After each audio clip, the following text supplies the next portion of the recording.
Hello, everyone. Thank you for joining us today for our webinar, The Science of Affective Marketing, Turning Emotion into Business Results. We have 45 minutes of jam-packed content, so we want to jump right into it. One housekeeping item before we do. If anyone has any questions as we're going through the content, please feel free to submit them into the Q&A box. We have a few minutes at the end that we'll use to go through those. And hopefully we can get to as many of those questions as people have. And with that, I'm going to introduce our wonderful panelists for today's content. And we had a little bit of fun coming up with introductions for everyone, so I'm going to read them. So first up, we have Heather Perkna, who leads our client support efforts as a VP of sales here at Digilant. But interestingly, Heather actually has a background in psychology, which explains her knack for understanding not just how media works, but why people behave the way they do. She's always been fascinated by what motivates people, what makes them stop, engage, and connect with a brand. And while she's known for her strategic brain, she also has a secret creative side. So around the office, Heather's our unofficial media rap star, known for her remixes of Cardi B songs and other pop hits about clients, campaigns, or whatever's trending in ad tech that week. And she has promised that if anyone reaches out, she'll do her best. So anyway, welcome, Heather. Thanks for joining us today.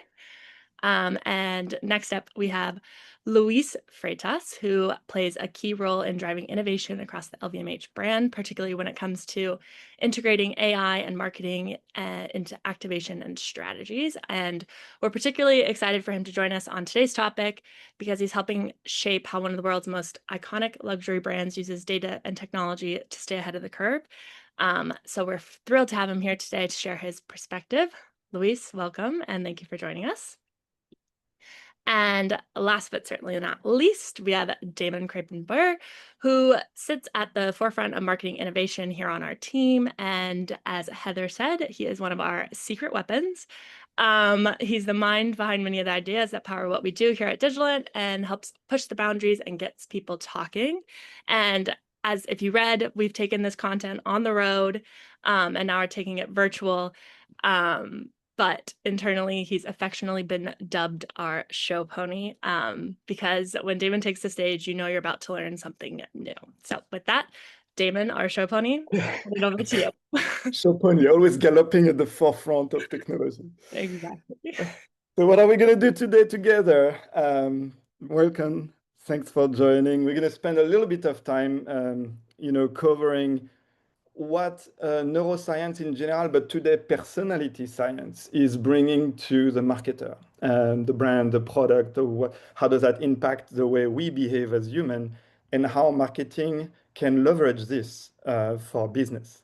Then we're going to focus a little bit of a specific set that is LVMH, like how in the US LVMH started to think about it, to rationalize it, to put it in place. And then we're going to open to other things like case studies and questions. And so I hope everyone enjoy it. So neuroscience behind marketing. I want to start with a question. So if you can pop the question. The question is super simple. As we are sitting together or remotely together, how are you feeling? And just be super honest. Like it's okay to be hungry, fearful, disgusted, unhappy, surprised. Like, how are you feeling? So just click and send, and we're gonna see the result in a few seconds. I can't vote I can't vote. Can't skew the results. We'll give it a few more seconds. All right, 5, 4. So neutral, some angry, I'm sorry, fearful, content, happy. Okay, that's pretty cool. All right, why am I asking that? I love Maya Angelou, and amongst an amazing life of work, she captured something that I want to talk about today, which is something very insightful and very connected to neuroscience. Outside of how you are feeling during this webinar, any meeting you are, any TV campaign you see on TV, any Facebook feed, you will only remember how these events in your life, small and big, make you feel. In fact, if we go in detail and we look at different studies, this one is called the forgetting curve from Dr. Ebbinghaus. Um, in roughly a minute, you will already have forgotten 10% of what we will tell you today. In an hour only, 50% of what we discussed today in this webinar. In a day, so tomorrow, after like sending the kids to school, getting in time to work, and like the few emails that will, focus your attention, only 30% of whatever we discussed today. And in a week, only 10% of what we discussed today. This is to give you an idea. Everyone have some variation, and the most important is how much do you reinforce? So how much what we discussed and what you feel today is interesting to you, and if you find any piece of information that you in your life you will like and reinforce or not what you learn. So this is the amount. And why is that? Why we only remember about our feeling? In fact, it's coming from the way human brain was hardwired. Like in the wild, we met, and I like to take the example of this, like, very dangerous mushrooms. In the wild, we felt feeling hungry. And then we saw another type of feeling. I saw and I tested with my taste buds, and I tasted the taste of this mushroom. I associated with the visual of this mushroom, and my brain had the feeling of I kind of enjoy this mushroom. And then 15 minutes after, I felt again feeling so bad. I wanted to puke. My head was spinning. I was feeling sweaty, horrible feeling for a few hours. My brain has been for hundreds and hundreds of thousands of years hardwired to link and prioritize this feeling over any other type of information, like anything we can absorb from people around us and from our life, over it. And so this is the same for marketing. If you compare our brand, product, and services that we want to sell to category buyers to the mushroom, they tend to only remember the feeling that will trigger attention, will trigger memory structure, will trigger buying.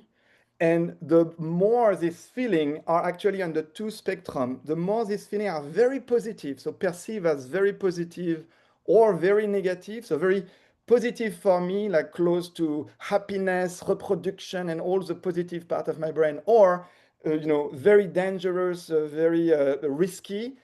When they are at this extreme, I will have everything that you see on the screen. You will have brand association. So the feeling will be prioritized and stored in a place that is not for everyone.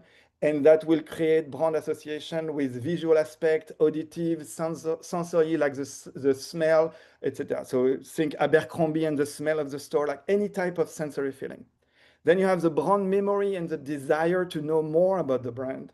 You have the favorability in general in conversation or in purchase situation. And you have the loyalty over time that develop or not toward a brand that have strong feeling, both sides. I give you a very like pragmatic example. This is a real life shopper tracking in store, and you will see for any category here, the soda, boom. That was the speed of the decision process. And in this type of decision process, there is no pondering, there is no tracking of the price of the product, there is no consideration. We purely base on feeling in terms of purchase. In fact, if you look at the large spectrum of what we can buy, from a toothpaste to a coffee in the morning, a drink, a pair of sneakers, or like the education of my kids for their future, in any case, regardless if it's like super involving or not involving at all, super important or not, I will tend to rely on feeling as a shortcut or as a very important part. You see in orange the decision process and the different type of decision process. Feeling always is very dominant in the way we take purchase decision.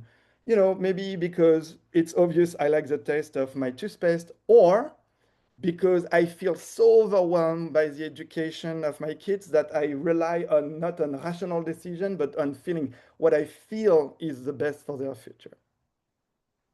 I also want to debunk very quickly something that comes in many, many conversations with our clients, which is, hey, we need to be positive. We need to create positive feeling for brands. Positive feeling is what makes them love us. Positive feeling is what makes them buy us. In fact, absolutely not true. You need to play on very different type of emotion and feelings. I always, in this chart, you can read it, you can, after, to reinforce the 90% you're going to forget in a week. But like, let's say you are buying something on Amazon or Expedia.com. Did you notice the ticker that say only four, like, I don't know, water bottle, only four left, one in cart and only four left. On Etsy, now they put like the number of people who already have the article in cart. In Expedia.com, there is 6 seats in this plane at this cost. All of that is pushing you to have on the bottom right the sold out effect, which in this case is based on straight up fear. So we actually create or engineer the terror of missing out, which is very, very, very important, and triggering additional sales based on that. So every feeling and emotion can be leveraged. And what is also less discussed, so people think about measuring emotion, measuring feelings, that's been in for a while in the marketing spectrum. But what we don't talk enough, I feel, is how do you scale it? So how do you make the generation of this feeling that are powerful for my business growth, how do you scale them, and how do you make them simple for a team that is mixed between the client side with the team working on the marketing plan, the agency, creative agency executing creativity, media agency activating media across this complex system? How do I simplify things? Well, you can have a beginning of answer. If you look at the feelings that we are talking about, they have two, I drastically simplify, but I'm happy to geek up for hours.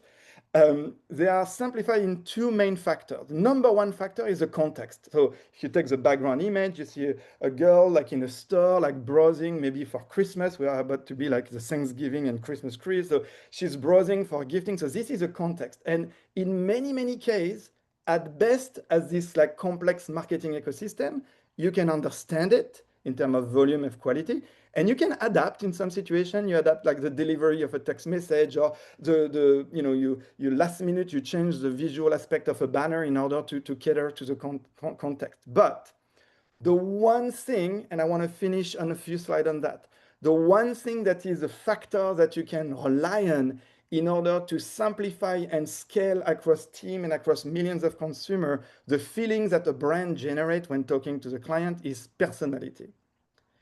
What is personality? So personality is a series of characteristics that everyone have. Everyone have a personality. And this personality comes from 6 aspects of our life. And what this doctor, Galen Buttwalker, have done is to focus on the fact that personalities that are similar attract to each other. When personality attract each other, you create this feeling of belonging, of attraction, all of the things that either as human or marketer we are looking at to measure, brand loyalty, brand attraction, brand intent. So you generate this feeling. And for the story, actually based on this, he was one of the founders of eHarmony, competing with Match.com and other matchmaking apps. And he literally target when you subscribe to eHarmony, he was asking you question based on your personality, not on your socio-demo and characteristic, not how much do you make, do you like dogs? No, that was like the traditional type of targeting, including for marketer.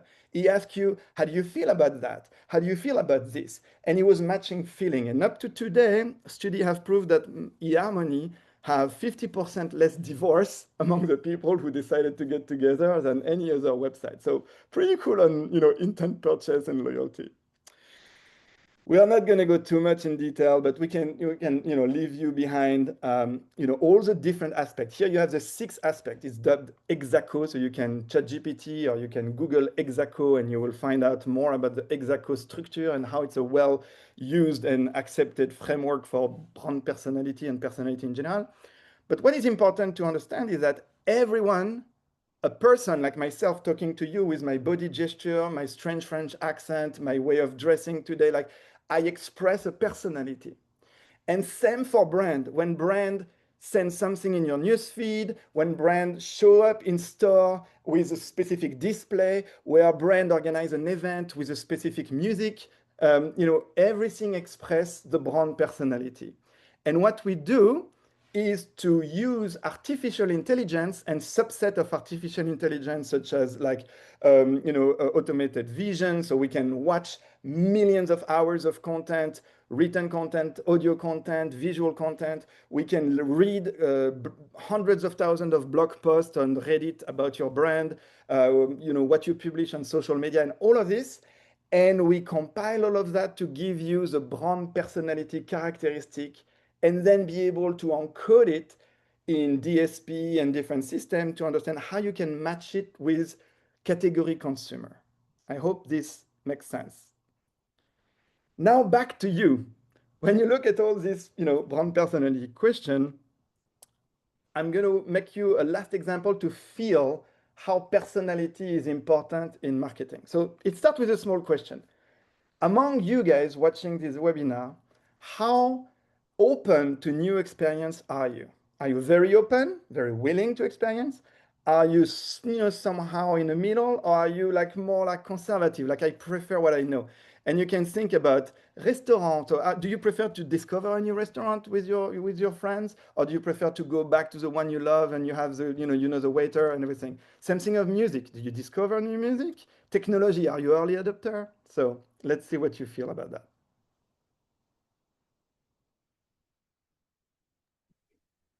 We'll give it 5 more seconds for everyone 3, 2. I can drink. to. Okay. Oh, people pretty open to you. Well, actually, if you come to this seminar, I guess you are open to new things. So not super surprising. But anyway, very cool. So this is Among Us. And I finished on this example of Nike and French collab. So what they did is they did a collaboration on a very like out of the norm product, which is this shoe that already have like this shape that is not for everybody. The color were very flashy, and it was linked to a product brand for beauty, and specifically targeting African American because dark skin and so on. So this product was sent and advertised with a specific content. So the mix of healthy lifestyle, going to the gym, running every day, and being very up and upfront about my beauty and how I can thrive. If you go to traditional targeting, well, you will find the person on the right and the person on the left as part of your core target audience, like we like to call them. And in the bottom, I put you like, traditional targeting. You will see a black woman, 30 to 40, maybe 1 or 2 kids, super busy, high income, because this brand of, product range is not cheap at all. Probably urban and subscription to a gym club. Like you recognize like all the typical targeting things. But now featuring personality, and specifically the question I just asked you before, which is one of the 6 characteristic traits. How open are you to new experiences? And that is very impressive. In one way, you're going to have someone that looks on paper similar, right? Like black woman, 32 kids, etc. That will be craving to just rebuy the same pair of shoes she had before. And the other one that will be like, oh my God, I need that. That is so cool. And so in one case, you will waste your message and your media investment. In the other case, you will actually overperform the average benchmark for the same category. And the question that we want to explore today with Heather, with Luis, is like, how do we model these 2 characteristics? How do we match with the brand? What can we do in message? What can we do in activation? Voilà. That was the first part. It was clear. In Q&A later, we can, have fun. That's usually the speed at which you talk and the speed at which you convey things. So I think we'll see a Q&A if people are going to go, can you go back to slide 1 and see what happens from there? Okay, so let me take us from here. So I'm really, really happy to talk to you about this. It's a topic that I feel particularly passionate about. Again, like when I was introduced, Luis Freitas, I work for Moët Hennessy, specifically within the LVMH group, overseeing the Marketing Services Center of Excellence, which includes digital transformation and new ways of thinking. As you probably know about LVMH, we're a luxury group. Specifically, MH carries some of the most prestigious champagnes, cognacs, whiskeys, vodkas in the world. But it's very interesting when we try to think about the impact that emotion has in our industry, not just in alcohol, but in luxury overall, right? A couple of data points that I want to leave you with that show the relevance of something like this. 75% of consumers in the spirits industry, in the spirits category, know what product they're going to buy and the brand they're going to buy when they arrive in the store. I don't know if you ever thought about this, but if you're a spirits buyer, if you're a vodka buyer, it is very rare that you're going to go in store thinking, I want alcohol today. Nobody thinks that way. People think we'll come in saying, I want Belvedere. They already know what they want most of the times. Why? Because specifically when it comes to luxury, right? Luxury consumption ultimately sits at the intersection of self-expression, right? Who do I want to be and how do these brands represent me? And social signaling. How do I want other people to see me because I'm consuming these brands, right? And so this influences the type of luxury that people seek, all the way from being more expressive to more discreet. That's the difference sometimes of an Ace of Spades consumer versus a Dom Perignon consumer. Still champagne, still luxury, still prestige champagne, but targeting different emotions. How you use it emotionally. Is it to celebrate? Is it escapism? Is it belonging? And what does it enhance or destabilize my concept of my self concept and who I am and showing up in the world, right? And so when we started working on understanding effective marketing, it was because emotion is at the heart of the decision making in this industry. Most people will recognize a champagne brand, but not a champagne flavor. They will not recognize the difference between Veuve Clicquot and Moët, but they will feel differently when they know they're drinking one versus the other because of the brand association and the emotional relationship that they have with these products, right? And so, specifically on champagne, if you think about it, when we're targeting a consumer, there's not a champagne consumer ultimately. And this is a very personal opinion of mine. Everybody has a champagne occasion. It doesn't mean you have a champagne consumer. And so, what we need to understand is when you have a champagne occasion, what is the right way to trigger you? Because it is very emotionally driven. It is very tied to your DNA and your codes ultimately, right? And so when we started working with Digilant on this, we started to try and understand, okay, how are we showing up? What are the emotions that consumers are feeling about our brands? And more than that, how are we showing up and displaying those emotions so that we are consistent? Luxury, as you probably know by now, is all about consistency. There's a certain level of familiarity that comes with it, but it's also a familiarity that justifies a certain price point and a certain appetite that the consumer will have with you. And so if you go to the next slide, when we started doing this exercise, we started to learn quite a bit of interesting things, right? So we started first by understanding who do we emotionally want to be just based on what we put on paper, right? So if most of you work on the brand side or work with brands on this call, you know that every brand has a brand book and it sets your codes, your colors, how you express yourself. And that was our starting point, is who do we emotionally want to show up as? So consumers can associate with us. And then we ran this against the different touch points that we are showing up. And what we discovered by doing the exercise is that who we, in theory, want to show up is not necessarily how we're showing up or how we're being perceived in these public spaces where consumers see us, right? And so if you're looking at this chart, if you're looking at the slide, right, you see social, you see the website, you see the ads, you see in store.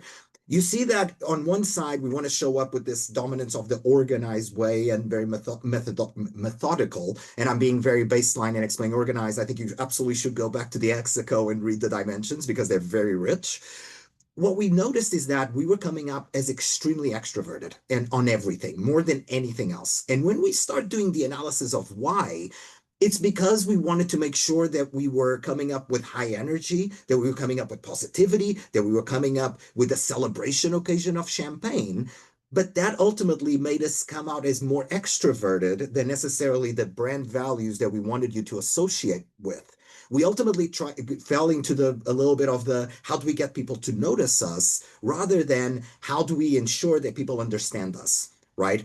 And that was a bit of a fascinating revelation for us to see. Now, it's not as linear sometimes as, okay, we're extroverted, and now let's change all our content and we're going to be organized. That's not also, you don't change consumers' minds overnight, and maybe they don't consciously perceive that level of extroversion versus the values of organization. Consumers don't think that way.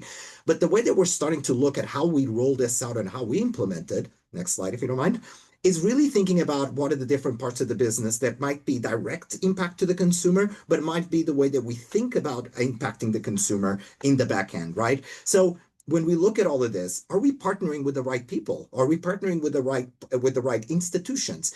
Moët, if you don't know, is the official partner of the U.S. Open. If we put the US Open against Moët and the values that we're trying to bring together, is it all singing the same story? Or are we leaning in more on the values of the partners and potentially diluting our own equity and how we want people to remember us when they go in store and want to feel an emotion towards us? But also, what type of media is going to resonate with them, right? It might not be programmatic, it might not be social, it might actually be other channels they need to be in to deliver against certain values, which now you're no longer talking just about media efficiency, you're talking about true impact to changing consumers' perceptions on the brand by knowing where you need to show up and where you shouldn't be showing up, right? And then I can read the rest, but you probably already read it, right? Then everything from deciding where do we want to play, how we want to play, and how ultimately we want the consumer long-term to feel about us. The benefit of working for a company like LVMH is that I'm working with brands that were here 100 years ago and will probably be 100 years after I leave. The only thing that I know we can impact over time is how our brands consistently show up, what emotions they're causing, so that at that crucial moment of decision, your heart beats a little harder for us. And that's ultimately what creates luxury brands that stay into the future. So if that was not clear for you, you're also going to have the Q&A to ask all the questions that you want. I am very impressed by the heartbeat. Like that's like a poetic note to end. It's Like, so cheesy, very so impressed. unnecessarily cheesy, but here we are. Yeah, very impressed, very impressed. Okay, Heather. Heather. Looking for that Here unmute I button. had trouble coming off the audio. And so, that was great. I can feel your passion through the screen, Luis. So LVMH obviously sits at the higher end of the market. You mentioned that. The principles, however, behind the approach that you're speaking of really is applicable across most categories. So the truth is, every brand, luxury or not, whether they have been around 100 years or they're brand new, we're all somewhat navigating an increasingly complex environment right now. Political polarization, shifting consumer expectations, pressure to stay authentic and to feel something for the brand.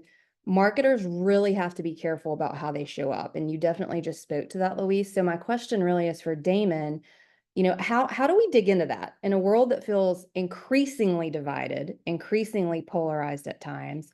How does this effective marketing approach, bringing emotion in, how does that really help brands better understand where their audience really stands? And how do you use insight to shape how they show up? Okay. When you said the question is for Damon, I can call a friend, no? I can. You can. Okay.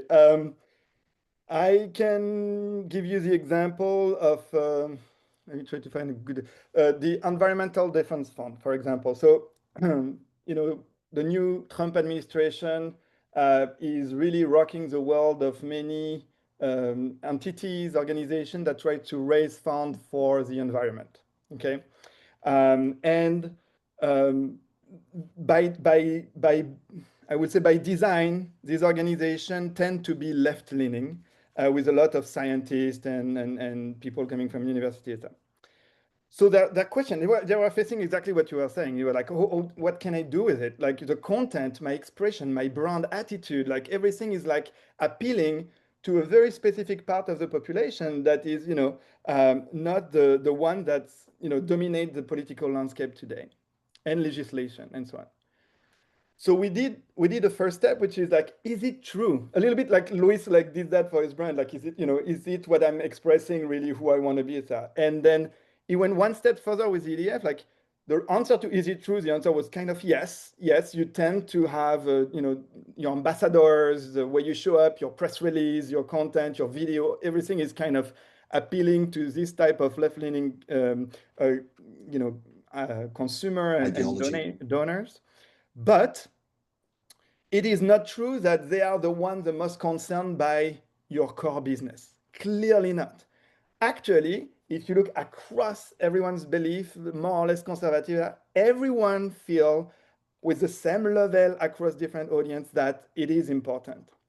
So by working with them and saying, we're going to use personality science to rephrase using different visual, different words, your content, the way you show up to the people in the conversation, in advertising.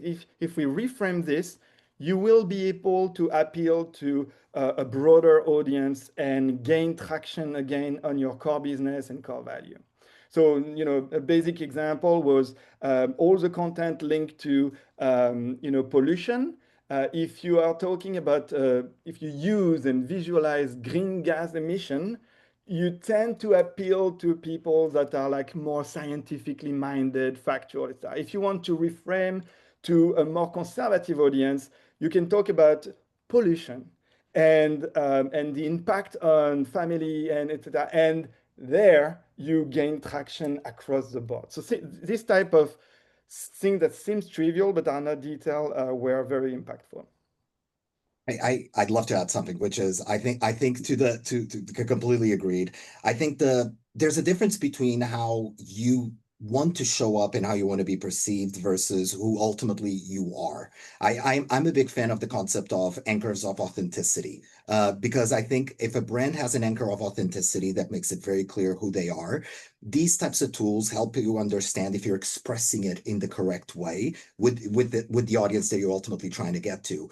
If you see that a brand is challenged and continuously flip-flops in opinion when being in this type of polarized world, they're missing an anchor of authenticity that would enable them to stand a bit firmer on their ground, regardless of what people say is positive or negative about this brand. So I think it's also this idea that brands need to be more and more conscious of their who they are and what they're bringing to the table. And the consumer will smell from a mile away if you are catering to just them versus having this anchor of authenticity. Very true. I also, because I was preparing this question a little bit, it was not a surprise.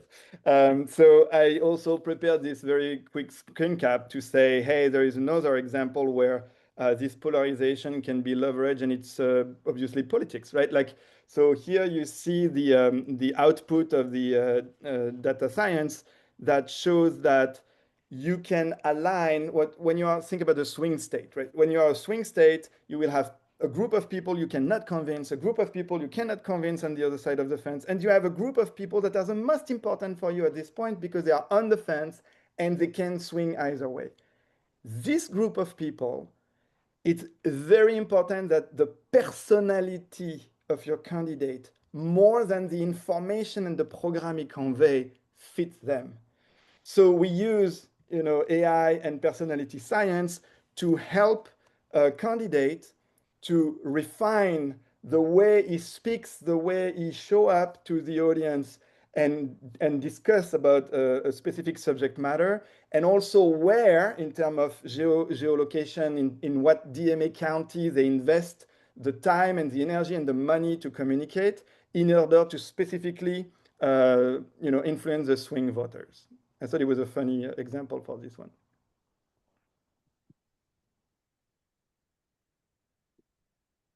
Absolutely. And, it's funny at the beginning of the presentation when everyone submitted how they were feeling, I think, we had lots of different answers, but the one area at this point I think we can all probably cohesively agree on is that the only pain any of us marketers want to feel between now and the end of Q4 is champagne. So definitely not the pain of balancing so much information. I mean, this is really cool and important concepts. And I think Luis touched on how important authenticity is. But for the people that are on the phone and that join the webinar, how do you balance the sea of data and all of the different ideas constantly thrown our way?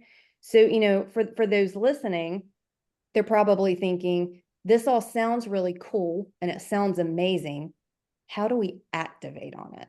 So, can advertisers take these emotional insights? And thank you for showing those visuals, Damon. I wanted to dig into a little bit more of that, because how do you take everything that we're really talking about with the emotion, and then how do you translate that into actual tangible media plans that you're making? How do you connect the data with the emotion? Okay. It is actually based on modeling that can be applied to different type of data sets. So that means in plain English that once I have run the AI study to understand the way the content of the brand is perceived, you have now audience model that is based on personality and not anymore socio-demo, key behavior, and traditional modeling. And this model can easily be translated in different way into trading platform to trade media and optimize your plan. So you can model with the same characteristic in meta native data. You can also go through a third party like a Stirista or a live ramp in order to create your model. That's a little bit more like kind of like I have my secret sauce, and then you push a dozen of different segments and you ABCD test them in media and different type of media.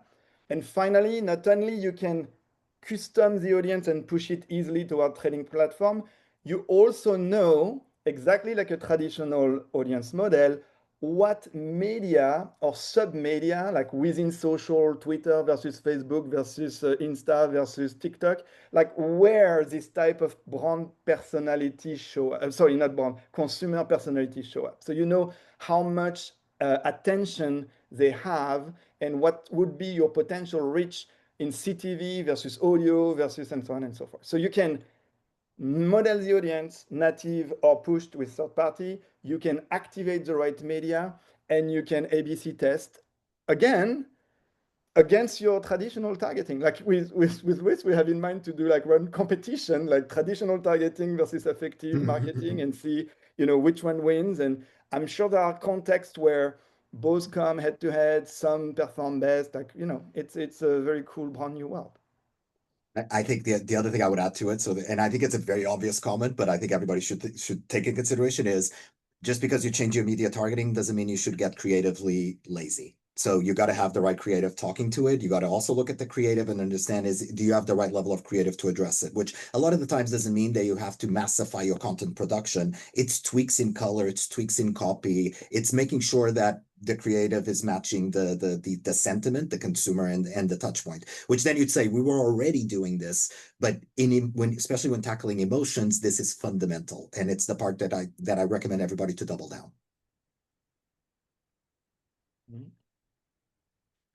All right, almost at the end, a few more minutes, and it's time to open for everyone for questions. Yes, so we did get a few questions. If anyone has any additional questions, feel free to jump them in or put them in the box, and we'll hopefully get to them. But I think this is a good one that kind of leans into the first part about all the data and insights you're leaning into and uncovering, but then also the application of it.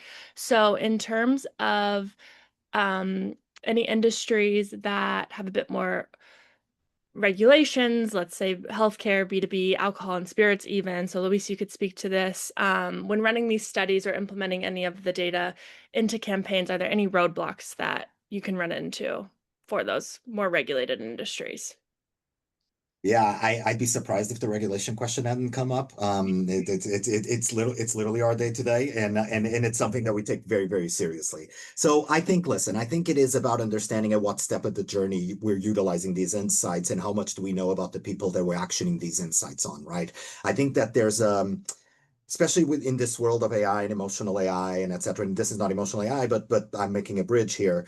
I think one needs to be careful when empathy can become manipulation. And I think that's the part where we are very, very careful as a regulated industry, right? We try to tackle more the consumer who's already purchased us to guarantee that they stay within the brand. They're interested in us, but ultimately they've already made a responsible consumption choice, rather than using emotions to try and drive somebody to consume when potentially we don't know what this person's relationship with alcohol is. So it's a matter of how can you use this in the back end to make smarter decisions. It's how can you use it in very secure journeys with your consumers to deliver against that extra emotion that generates loyalty more than anything else, but potentially be a little bit more careful with the utilization of this sometimes in the upfront in regulated categories. I think in unregulated categories, it's a fantastic opportunity, but in regulated categories, I would say it's about understanding in what steps of the journey you're doing a responsible usage of the data. That's very well formulated. I just want to add one technical point, which is in not always regulation, but also like specific B2B or like, let's say like the medical visitor, the people who go doctor to doctor to sell in and, So this type of data or travel data or like this type of data is fairly expensive to buy, right? Like either you do one-on-one marketing or you want to use a data provider to put filter. So emotional modeling allow you to reach the same audience with a totally different approach and to even refine who within this data you will target because you know they have a higher propensity to react to your message. So in both cases, it makes you save pragmatically some money on third-party data cost and so on and so forth. So it's also a good plus on top of all the deontology that you just explained, Luis. Absolutely. Awesome. Okay, this was actually two questions, but I think we can answer them at the same time so that we can get to them. And we don't need to use LVMH specifically as an example, but someone asked how long it takes to conduct a study like this, and then someone else asked, and then how long does it take to see measurable results from it? I will tackle the first one and I pass the second one to Luis. Yeah. The first one is super simple. Usually it takes more time. It's really the incredible world of AI and what we experience with the speed of a ChatGPT-like experience. It takes more time to actually decide where the AI will be looking at. So, television, social media, Insta, and have the meeting with the client with our calendar to coordinate the project than the study. The study then is incredibly, like we're talking about hours for the AI to go out, grab the content, read it, summarize the answer, and produce the type of visualization you've seen on screen, like with like different type of, this is our tool, but you have other tools on the market, of course. So it's really, the speed is like, we're talking about technically hours, but then to coordinate the project, I will say like 2-3 weeks. I think that when we started together, always that's roughly what we do Yep. together. Yeah, that took about 2 to 3 weeks. Listen, in terms of the impact to change, it's by asking this question, you already know this is not overnight, right? And it takes time for emotions and for people's association with a given brand to change. But also, I think sometimes we talk about these emotional changes at a very deep level, right? It's like a love level that takes a long time to develop. I think if social and the speed of digital has taught us something, is that some emotions are faster and can be perceived faster and can actually even get inserted into your brain much faster than probably we think. It's the repetition effect, it's the social media feed effect, etc. So I think the answer to the question is the most annoying answer. The answer to the question is the most annoying answer, which is it depends. I think it depends on the channel that you're implementing it in. I think it depends at the frequency at which you're doing and how fast you're jumping into it. But also, you have to be careful on the whiplash effect, right? People will smell from a mile away that you're making a change. If they smell from a mile away that you're making that change, immediately they won't be as interested, right? It's about taking them along for the journey and ensuring that you're realigning. Finding those immediate flash in the pans, that you can do, but that also requires some level of creative work to ensure that you're over-delivering on those values to see what it does. So it's not overnight. Brands are not built overnight in theory, but it is something that you can hit some level of results within for a couple of months by continuous and smart usage of those insights in creative execution. And Luis, I wanted to add something to that too, because I really love how you phrase things. And when you mentioned that you also have to have the right creative messaging with what you learn on that, I keep looking to the side at this huge cup that I've been drinking out of lately. And it wasn't too long ago that Stanley's brand personality was more for rugged males, people that are 100%. labor, that kind of thing. And it's been really amazing to watch a brand. And like, to your point, it doesn't necessarily happen overnight, but if you do it well and you do it with intention, you do it with proper thought, you use the data plus the emotion, next thing you know, I mean, this is a great example. What I have holding in my hand, 10-fold sales just from really looking at brand personality and adding that to the mix. So I think it can have a huge impact. Yes, it takes time, but most things that are worth it do. Other than champagne, I'm gonna drink that fast. You got to get. Here's the thing.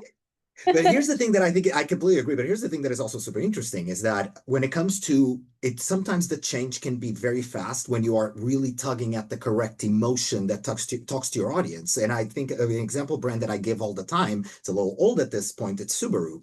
right? In a world where cars are all about performance, horsepower, the car going down a lane, and this is beautiful. Subaru went down the path of, you're probably a dog owner. Let's go down the dog path. Let's go down the family path. Let's go down the safety path. And ultimately, they positioned themselves like nobody else because they found that emotional hook with their consumers, which is people are not buying cars just because of that halo effect of the driving through landscapes that nobody has access to. It's more about the day to day. It's more about having a car to go with their best friend to the beach. And I think they did a fantastic job at it. All right, I know we're at time. I'm gonna plug in a survey just about the webinar if people don't mind taking it, but I would encourage everyone to stay for this last question because it's a really good one. And it's the future predicting that everyone wants to know with AI and whatnot. So I do think that this would be a great question for you, Luis, again, if you don't mind, just based off of the role that you have at LVMH and the innovation you're leading on your team. So affective marketing is a great example of how AI can be implemented to improve strategy and campaigns. How else do you see AI evolving and innovating in, say, the next 2 to 5 years? Listen, I think I'm probably going to give an answer that is relatively obvious, especially for an audience of a topic like this, right? I think everything that goes down content creation, everything that goes down customization, even beyond customization, right? Customization is LO, insert first name, hyper personalization, right? That is the dream of what AI is ultimately trying to get to, is truly achieving one-to-one relationships with consumers at scale, which has been almost impossible to do. And even though it was promised, it was always a mailing list. Ultimately, it was not really a true relationship. So I think a couple of things. I think on one side, I don't think AI is at the point that I think most people think it is. I think there's a lot happening with AI that is really good. I don't think a lot of it is ready to be consumer facing. AI for me right now reminds me a little bit of mobile a couple of years ago. Mobile was promised to be the next big thing for about 6 years until it became the next big thing, right? I think AI is going down that path as well. There's a couple of obvious use cases when it comes to, for example, synthetic data to mitigate data gaps that you might have in your data. Me working in a very restricted category means that there's a lot of data points that we've never had. Just that's it. And so utilizing AI to mitigate those gaps and understand the best next decision that we can take is already quite powerful and quite groundbreaking versus what we had 2 years ago. Everything that I think is in the back end that allows us to give the consumer a better experience and ultimately love our brands more is where we're going to be leaning in. And that might be generative AI. That might be agentic AI. That might be all these different offers that exist right now. We are probably not down the path of making this very consumer facing because we are in a very craft organization. LVMH really, really enjoys the power that comes behind human craftsmanship. And so when it comes to serving humans with things that are generated with AI, we're still playing with it, but we're still not fully leaning into it. So what I would say to answer the question simply and then pass it over to Damon to see his predictions is I think it's going to be about how do we continue servicing the consumer? How do we continue leveraging AI to understand the next best action for the consumers? And then for organizations like mine, how does this give us more creative liberty to ultimately create content that drives hyper-personalization? So a lot of buzzwords in there, but it's basically me saying we're still playing with it, and anybody that tells you that they've mastered it is lying. I just want to finish with three things, which is speed, scale, and impact. The speed is likely, you mentioned like mobility, I will say internet, etc. It's probably way faster than what we have experienced. I was the generation bringing web to life in a marketing way. That dates me. So we're gonna experience months instead of years. That's for sure. And the impact it have in your plan and your day-to-day life is like as you embark the AI adventure, remember that as you work on the project, you should look at what's down the road in 6 months, not what's available today. Because if your project takes six Absolutely. months, in 6 months you will be obsolete. So be careful about this speed. The scale, you compare with mobility. When I think with our team, etc., I compare that with electricity. The scale of what will change is more comparable to the arrival of electricity in our life versus the arrival of internet and mobility in our life. And then the impact the impact is way beyond marketing. And the impact will be in our health, in our relationship. How do we meet people and fall in love and have kids?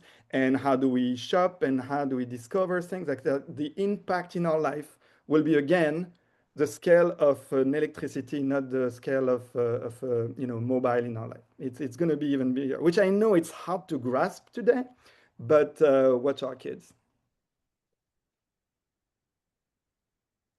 All right, wonderful. I know we went over a few minutes, but thank you everyone for staying on. And a huge thank you to Damon, Luis, and Heather. That was wonderful. I'm sure everyone's still wrapping their heads all around all this like great content. So if you have additional questions, please feel free to reach out to our team. We'll be sending the recording if you want to listen back to any of the portions, and I'll resend that link for the survey if you don't have time to take it now. We'd really appreciate your feedback. Thank you again, everyone, for attending, and to our wonderful panelists. And we hope hope we feel happy now. yeah, we should relaunch. We should do a post survey, Yeah. Put it in the comments. There's a comment box in the survey. So wonderful. I hope everyone has a great rest of their day, and thank you again. Thank you, everybody. Bye.